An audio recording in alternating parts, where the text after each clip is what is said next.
Hello, my name's Paddy. I just completed an epic 8-week trip from the very north to the very south of Vietnam. Well, almost. And I made so many mistakes and I learned so much. So if you're looking for travel advice for Vietnam, don't worry, I've got you covered because I made loads of mistakes and I can't wait to share with you what they were, how you can avoid making the same mistakes I did and get the most out of your trip in Vietnam. So let's begin.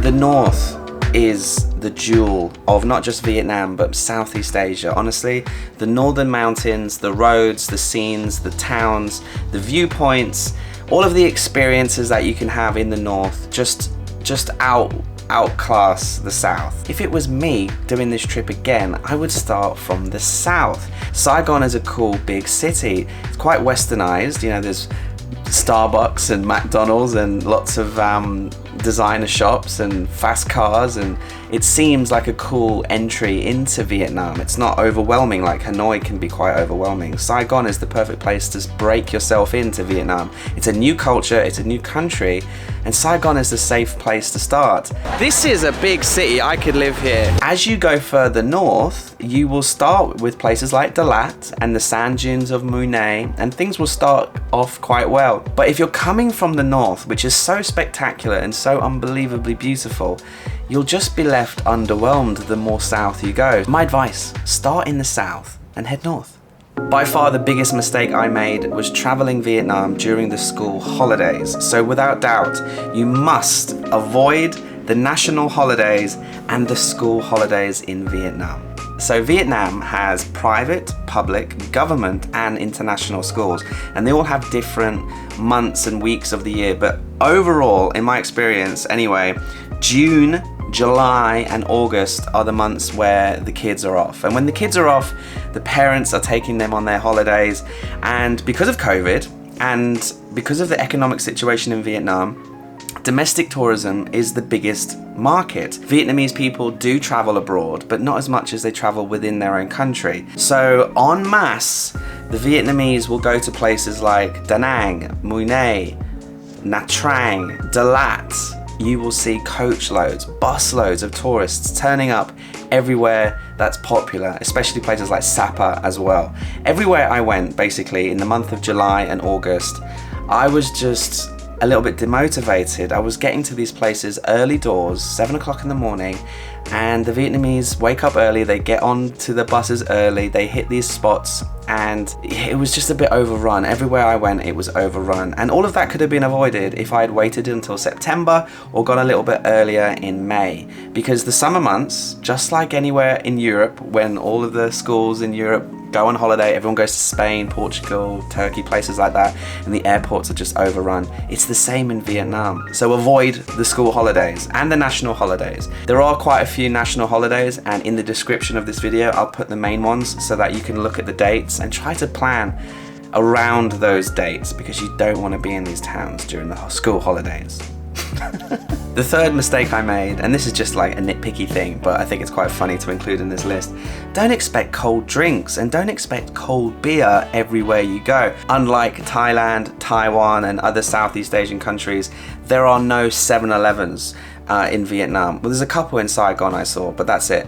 There are like other chains of convenience stores, but they're not widespread. Each town might have one if you're lucky. They're really not on every corner like you would expect, and they're the only places where you're guaranteed to get cold drinks. The fridges are professional level. But when you're driving or when you're exploring other parts of Vietnam, you will not be able to get a cold bottle of water sometimes.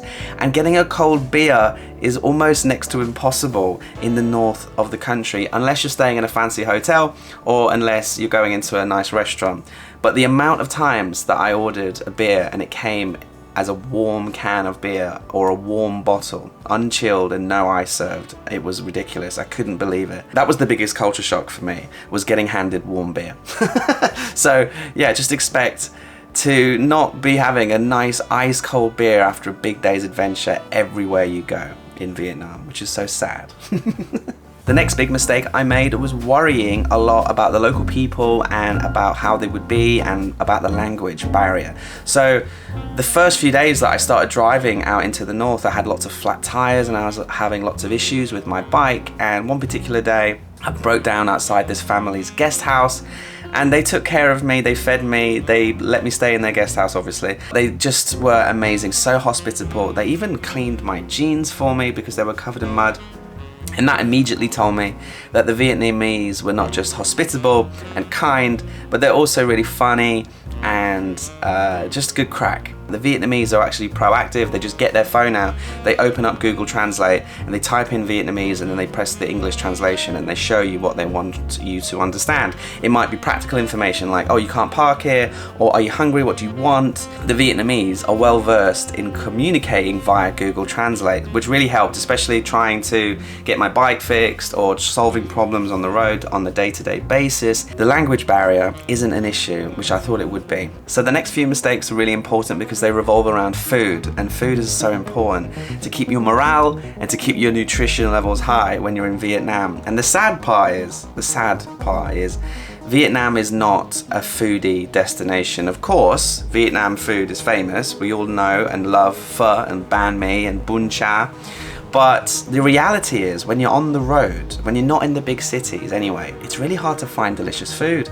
So many times, so many days, after a day's drive or a day's adventure, I would try and rock up to a restaurant and get something delicious and I would be let down. The food would be subpar, it was difficult to find, and obviously sometimes they serve it you with a warm beer. So I was very demoralized sometimes. The best way to avoid this mistake, pack banh mi's. Banh mi's are obviously a Vietnamese baguette sandwich packed with deliciousness, and you very rarely get a bad banh mi. So what I started doing, especially towards the end of the trip, was if I found a good coffee place and a good banh mi, I would get a banh mi and a coffee for breakfast and a banh mi to go. And if you're going on an overnight bus or an overnight train, or you're going to be on a long day out, pack something delicious. Maybe your hostel has delicious food.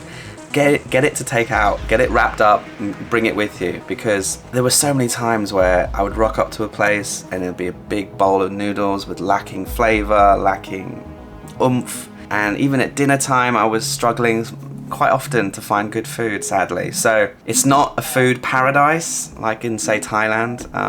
Although Vietnam is famous for delicious food, it was actually quite hard to find decent food everywhere I went. And another mistake I made when it comes to food was I love chili. I love spicy food, and I love to enhance the flavor of foods like noodles and rice dishes. But in Vietnam, so many places would just give you like a red sauce, chili sauce on the table. You know, it was just processed and it just really lacks flavor and obviously spice and kick. So easy thing to do is just bring with you, pack with you your favorite brand of chili sauce. Maybe it's Tabasco, maybe it's some kind of spicy sauce that you can get in the supermarket. So if you like chili and spice, you're gonna have to bring it with you. This mistake I made quite often, and don't make this because it's gonna cost you a lot of money. And this revolves around motorcycles, whether you're gonna rent or buy, whether you're gonna drive it from top to bottom like I did, or you're just gonna be renting it for a day here and a day there. Please take note that you can't just park a motorcycle anywhere like you can in places like Thailand. You can't just rock up, park on the pavement, pop into a restaurant and eat your lunch. You can't just park outside of a hotel or a hostel if it's on the street, for example. You have to ask everybody for permission. Always. Can I park outside? Don't just assume that it's okay. Maybe you're going to park your bike next to 20 other motorbikes, but what you might not know, and this is something I didn't know, is that these bikes will have permits. They will pay a monthly fee to park on the side of the street or on the pavement, or they might have given money to an older gentleman who's sitting outside smoking a bong. They will take a small fee and they will take care of your bike. And if you just rock up, park the bike and walk off, then they are likely to move the bike, call the police, get the bike removed, or the police, this happens very often in places like Hanoi and Saigon. The police will drive around with a truck and they'll just look for bikes that are parked illegally, that don't have the correct paperwork, and just pick them up and move them. If you leave your nice helmet on the handlebar, it might go. I went to a cave and I left my GoPro on the handlebar and it was gone. It got nicked. And motorcycles, they are gonna get nicked. People are gonna steal them if you leave the key in. I remember once I parked Dreamy, my beloved Dreamy, I parked her outside of the bus station in Chiang Mai in Thailand, and I went to Myanmar for 2 weeks, and when I came back I was trying to find my key, and I realized I'd left my key in the bike, and my bike was still there in Thailand with the helmet on the handlebar. So in Thailand, people are less likely to steal things. In Vietnam, you have to be careful. Sadly, it's commonplace for things to get nicked, and my GoPro was stolen, and I was very clearly told that if I didn't move my motorbike several times, it was going to get taken away by the police. So just bear that in mind. You can't just park your bike anywhere. Be careful. A big mistake that I saw a lot of people make, and arguably so did I, was trying to conserve my budget too much. So my advice when it comes to budgeting is don't be afraid to splurge, especially on these 3 things. The first is I would go on a luxury cruise in Halong Bay. It was amazing. It was well worth it. I paid $300, but I organized it last minute. You could probably get it a little bit cheaper. And for me, that was a once in a lifetime thing. And when are you ever going to be in Halong Bay? So if you're lucky enough to be there, do it right and go on a luxury cruise.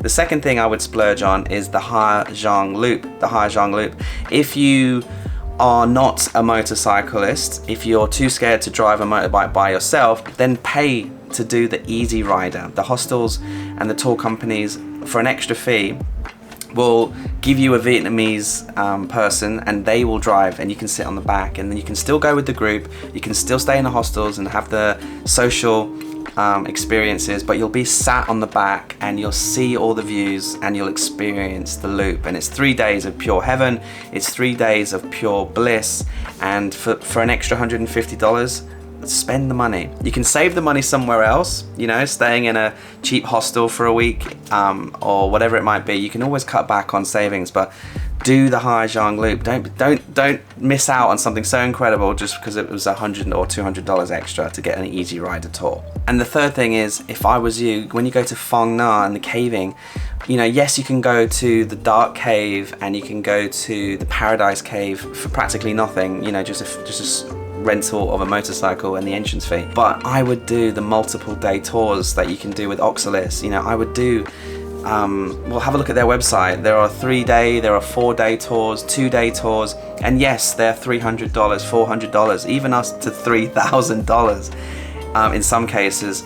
Splurge. When are you going to be in this part of the world where they have the biggest cave systems in the world? And when can you camp in the middle of the jungle surrounded by waterfalls and you know, swim in the caves for 2 or 3 days in a row? Okay, are we ready to get wet?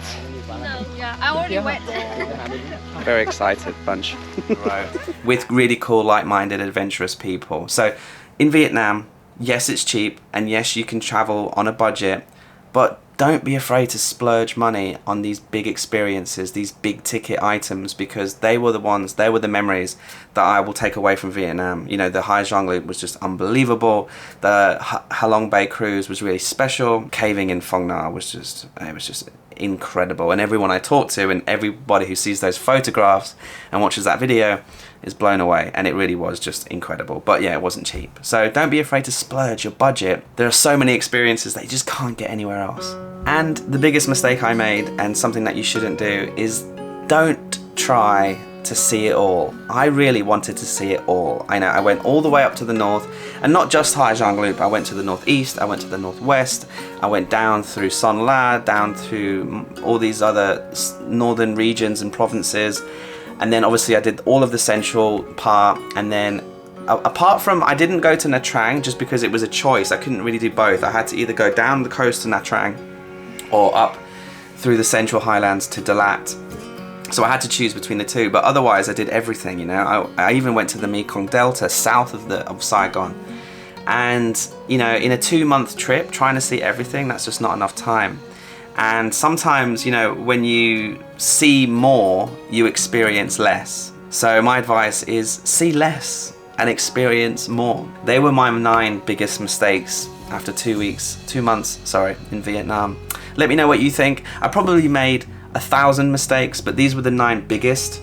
the 9 biggest takeaways, if you want to say, from my trip in Vietnam. I hope you enjoyed the series. I hope this video was useful. If you thought it was slightly useful, you'll probably love my entire Vietnam series. The playlist is linked below. And I'll see you very soon.